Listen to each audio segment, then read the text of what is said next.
नमस्कार दोस्तों, स्वागत है आप सभी का आपके अपने YouTube channel Shyam class study में। साथियों, आज के इस वीडियो में यूपी पुलिस भर्ती परीक्षा 2024 में पूछे जाने वाले हिंदी के अति महत्वपूर्ण प्रश्नों का प्रैक्टिस सेट लेकर के आया हूँ। साथ के साथ ये प्रैक्टिस सेट एसएससी जीडी और रेडियो ऑपरेटर भर्ती परीक्षा 2024 के लिए बहुत ज़्यादा महत्वपूर्ण है, क्योंकि आप लोग जानते हैं कि इनकी परीक्षा भी फरवरी में होने वाली है। तो प्यारे साथियों, आज के प्रैक्टिस सेट को पूरा करिएगा और मैं आपको जितने भी प्रश्न करा रहा हूँ ये पिछले विभिन्न प्रतियोगी परीक्षा में पूछे गए। तो और ये सारे प्रश्न आपके लिए बहुत ज़्यादा महत्वपूर्ण हो जाते हैं। तो पूरे प्रैक्टिस सेट को एक बार पूरा करिएगा और कमेंट बॉक्स में अपना स्कोर जरूर बताइए कि आपने हमारे इस प्रैक्टिस सेट में कितने प्रश्न जो सही किए और ये प्रैक्टिस सेट आपको कैसा लगा। प्रैक्टिस सेट पसंद आए तो वीडियो को लाइक कर देना। चैनल को आपने अभी तक सब्सक्राइब नहीं किया होगा तो चैनल को आप जरूर सब्सक्राइब कर लीजिएगा और इस प्रैक्टिस सेट को आप अपने सभी दोस्तों के पास जरूर शेयर करना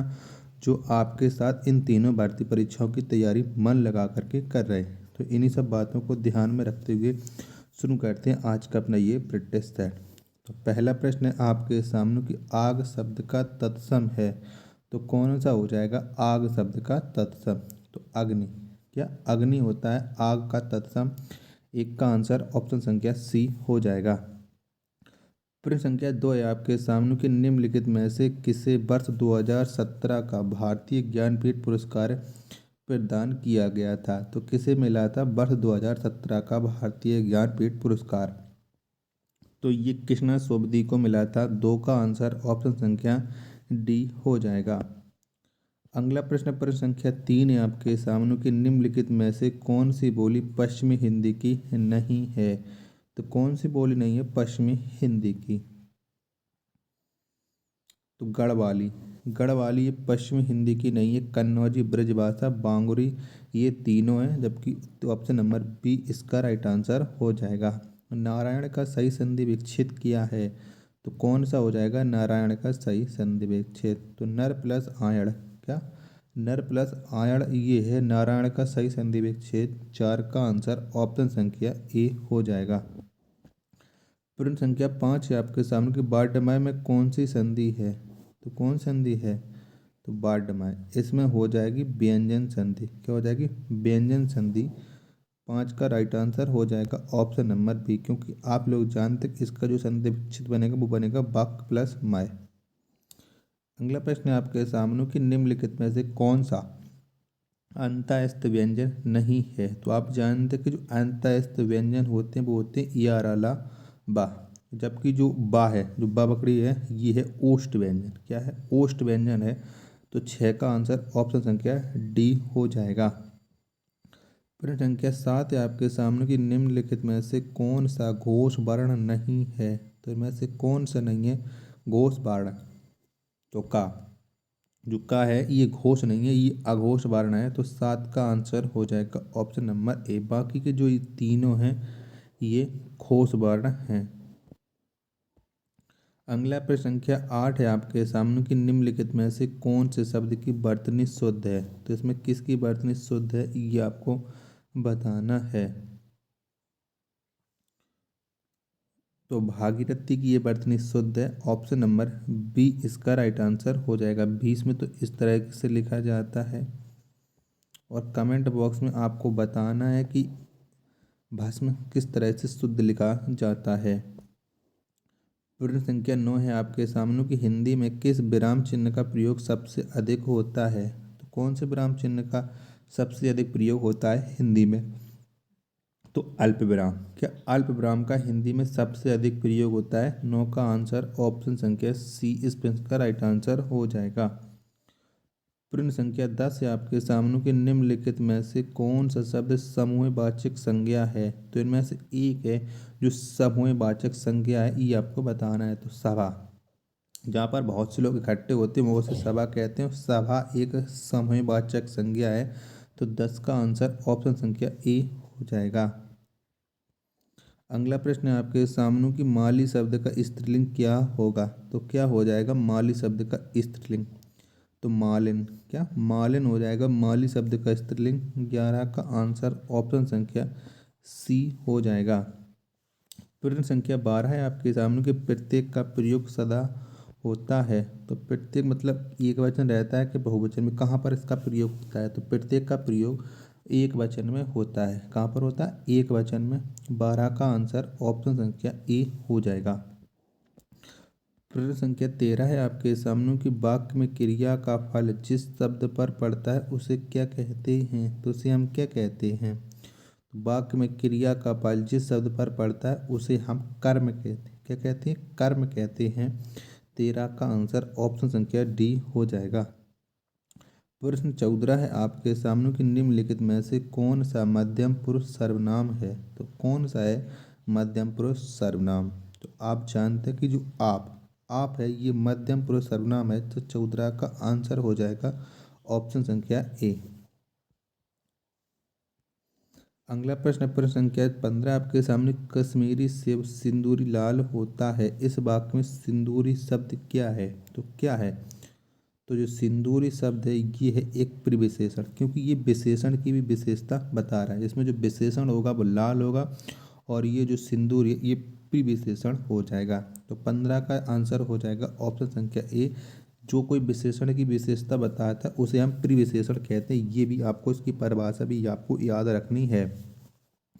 प्रश्न संख्या 16 है आपके सामने कि संयुक्त क्रिया के कितने भेद हुए हैं? तो कितने भेद हैं संयुक्त क्रिया के?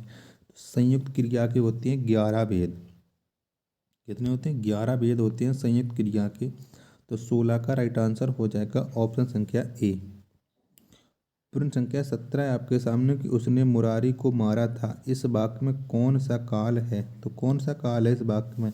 उसने मुरारी को मारा था, तो इसमें ये है एक पूर्ण भूतकाल, क्योंकि वाक्य पूरा हो चुका है तो वहाँ पर होता है पूर्ण भूतकाल। 17 का राइट आंसर हो जाएगा ऑप्शन संख्या बी। अगला प्रश्न संख्या 18 है आपके सामने कि जिन क्रिया विशेषणों का संबंध किसी उपवाक्य से रहता है उसे कहते हैं, तो उसे हम क्या कहते हैं? तो जिन क्रिया विशेषणों का संबंध किसी उपवाक्य से रहता है उसे हम संयोजक क्रिया विशेषण कहते हैं। क्या कहते हैं? संयोजक क्रिया विशेषण। 8 का राइट आंसर हो जाएगा ऑप्शन संख्या बी। प्रश्न संख्या 19 है आपके सामने कि निम्नलिखित में से कौन सा शब्द तत्सम है? तो कौन सा है इनमें से तत्सम, ये आपको बताना है। तो धूम्र, क्या धूम्र है ये तत्सम है। तो 19 का राइट आंसर हो जाएगा ऑप्शन नंबर सी। दही का होता है दधी, पह और तिक्त का होता है तीखा। और आपको पहर का कमेंट बॉक्स में बताना है कि पहर का क्या होता है तद्भव। ये तो तद्भव तत्सम क्या होता है, ठीक है। अगला प्रश्न है आपके सामने 20वां कि निम्नलिखित में से कौन सा शब्द तद्भव है? तो इनमें से बताइएगा कौन सा शब्द है जो तद्भव है। मक्खी, क्या मक्खी ये तद्भव है? तो 20 का आंसर हो जाएगा ऑप्शन संख्या ए। प्रश्न 21 है आपके सामने कि निम्नलिखित में से कौन सा शब्द देशज नहीं है? तो इनमें से एक शब्द है जो देशज नहीं है, वो आपको बताना है। तो कटोरा, कटोरा ये एक देशज नहीं, कटोरा तो है देशज। सरदार, सरदार ये एक देशज शब्द नहीं है। 21 का आंसर हो जाएगा ऑप्शन संख्या डी। प्रश्न संख्या 22 से आपके सामने कि निम्नलिखित में से किस शब्द में आ उपसर्ग नहीं लगा है? तो इनमें से एक शब्द है जिसमें आ उपसर्ग नहीं लगा है, बड़ा आ वाला। तो अपयस, क्या अपयस आपको दिख रहा है कि इसी में बड़ा आ वाला उपसर्ग नहीं लगा है। प्रश्न संख्या 22 का राइट आंसर ऑप्शन संख्या सी हो जाएगा। प्रश्न संख्या 23 से आपके सामने कि रामायण शब्द में कौन सा प्रत्यय लगा है? तो कौन सा प्रत्यय लगा है रामायण में? तो आप जानते हैं कि राम प्लस आयण बराबर रामायण बनती है, तो इसमें हो जाएगा आयन, आयन प्रत्यय। कौन सा? आयन, यानी 23 का राइट आंसर ऑप्शन संख्या बी हो जाएगा। प्रश्न संख्या 24 से आपके सामने कि देशभक्ति शब्द में कौन सा समास है? तो कौन सा समास है देशभक्ति में? तो देशभक्ति में है तत्पुरुष समास। कौन सा है? तत्पुरुष समास। 24 का आंसर ऑप्शन संख्या सी हो जाएगा।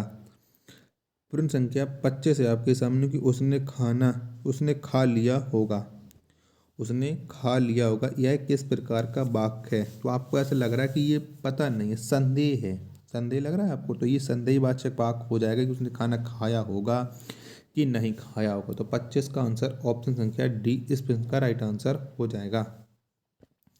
अगला प्रश्न संख्या 26 है आपके सामने कि निम्नलिखित में से कौन सा वाक्य शुद्ध है। बताइए इनमें से कौन सा जो वाक्य है जो पूरे तरीके से शुद्ध है।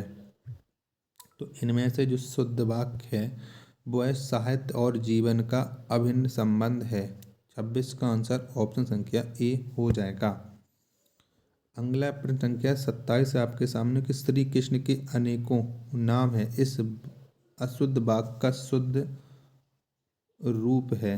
तो क्या हो जाएगा इस वाक्य का शुद्ध रूप। तो आप जानते हैं कि अनेकों नहीं होता है, अनेकों नहीं होता, अनेक होता है। आप यहाँ से देख लीजिए कौन सा वाक्य शुद्ध है। तो यह तो बन जाएगा श्री कृष्ण के अनेक नाम हैं। तो ये कहाँ पर दिख रहा है, तो ये दिख रहा है ऑप्शन संख्या सी में, ऑप्शन संख्या सी में। और देखो है यहाँ पर, देखो है पे देखो आपको बी और सी एक से लग रहे होंगे, लेकिन यहाँ पर आपको दिख रहा है कि थोड़ा अंतर है हाँ में। अब कौन सा हो जाएगा इसका राइट आंसर। तो 27 का राइट आंसर हो जाएगा ऑप्शन संख्या बी। प्रश्न संख्या 28 से आपके सामने की बाजी निम्नलिखित में से किसका पर्यायवाची है। तो किसका है, तो बाजी, तो ये है अश्व का यानी घोड़ा का। 28 का राइट आंसर ऑप्शन संख्या सी हो जाएगा। प्रश्न 29 है आपके सामने कि निम्नलिखित में से कौन सा इंद्र का पर्यायवाची नहीं है। तो कौन सा है जो इंद्र का पर्यायवाची नहीं है। तो कृषाणु, कृषाणु इंद्र का नहीं है, कृषाणु होता है आग का, यानी 29 का राइट आंसर ऑप्शन संख्या डी हो जाएगा। प्रश्न संख्या 30 है आपके सामने कि निम्नलिखित में से कौन सा अक्षर शब्द नहीं है। निम्नलिखित में से कौन सा अक्षर शब्द का अर्थ नहीं है। तो इनमें से कौन सा नहीं है। तो यहाँ पर धन, धन अर्थ नहीं होगा। 30 का आंसर ऑप्शन संख्या ए हो जाएगा। जबकि ब्रह्मा विष्णु शिव ये तीनों धन के सॉरी शब्द का अर्थ नहीं, अर्थ है, ठीक है, अक्षर शब्द की अर्थ है। प्रश्न संख्या 31 से आपके सामने गौरव का विपरीतार्थक शब्द है। तो कौन सा हो जाएगा गौरव का विपरीतार्थक शब्द। तो लाघव, क्या लाघव हो जाएगा गौरव का विपरीतार्थक शब्द। 31 का आंसर ऑप्शन संख्या सी इस प्रश्न का राइट आंसर हो जाएगा। प्रश्न संख्या 32 से आपके सामने कि सहयोगी शब्द का विलोम है। तो कौन सा हो जाएगा सहयोगी का विलोम शब्द, ये आपको बताना है। तो आप जानते कि सहयोगी का विलोम शब्द होगा प्रतियोगी। क्या हो जाएगा, प्रतियोगी। 32 का आंसर ऑप्शन संख्या बी हो जाएगा। प्रश्न संख्या 33 से आपके सामने कि अब्ज अब्द इसका क्या अर्थ है बताइएगा। तो जिसके पीछे शब्द के पीछे जा लगा होता है उसका अर्थ होता है कमल, और जिसके पीछे दा लगा होता है ये होते हैं बादल के पर्यायवाची, ठीक है। तो अब्ज किसका हो जाएगा, अब्ज का अर्थ होता है कमल और अब्द का अर्थ होता है बादल। तो ये है ऑप्शन संख्या ए में। तो 33 का राइट आंसर ऑप्शन संख्या ए हो जाएगा। प्रश्न संख्या 34 है आपके सामने कि जिसका कोई शत्रु नहीं जन्मा है वाक्यांश के लिए एक शब्द है। तो इसके लिए एक शब्द क्या हो जाएगा। तो जिसका कोई शत्रु नहीं जन्मा है वाक्यांश के लिए एक शब्द हो जाता है अजात शत्रु। क्या हो जाता है, अजात शत्रु। 34 का आंसर ऑप्शन संख्या डी हो जाएगा। जिसे नहीं जीता जा सके वाक्यांश के लिए एक शब्द है। तो इसके लिए एक शब्द क्या हो जाएगा। तो जिसे जीता ना जा सके उसे वो कहते हैं अजय, यानी 35 का आंसर ऑप्शन संख्या ए हो जाएगा। प्रश्न संख्या 36 से आपके सामने अक्ल पर पत्थर पड़ना मुहावरे का सही अर्थ है। तो क्या हो जाएगा इस मुहावरे का सही अर्थ कि अक्ल पर पत्थर पड़ना। इसका अर्थ होता है मूर्ख होना। क्या, मूर्ख होना नहीं होता है, इसका अर्थ होता है बुद्धि भ्रष्ट होना। क्या, बुद्धि भ्रष्ट होना। 36 का आंसर ऑप्शन संख्या सी हो जाएगा। प्रश्न संख्या 37 और लास्ट प्रश्न है आज के इस सेट का कि निम्नलिखित में से कौन सा छंद दोहा का उल्टा है होता है। तो कौन होता है दोहा का उल्टा। आप तो आप जानते हैं कि दोहा का उल्टा होता है सोरठा। क्या होता है, सोरठा होता है। तो 37 का राइट आंसर ऑप्शन संख्या बी इसका राइट आंसर हो जाएगा। तो साथियों आपको ये प्रैक्टिस सेट कैसा लगा कमेंट बॉक्स में ज़रूर बताइएगा। अगर पसंद आया तो लाइक कर दीजिए, कमेंट कीजिएगा, चैनल को सब्सक्राइब जरूर कीजिएगा। मिलते हैं अपन नेक्स्ट वीडियो में, तब तक के लिए धन्यवाद, जय हिंद।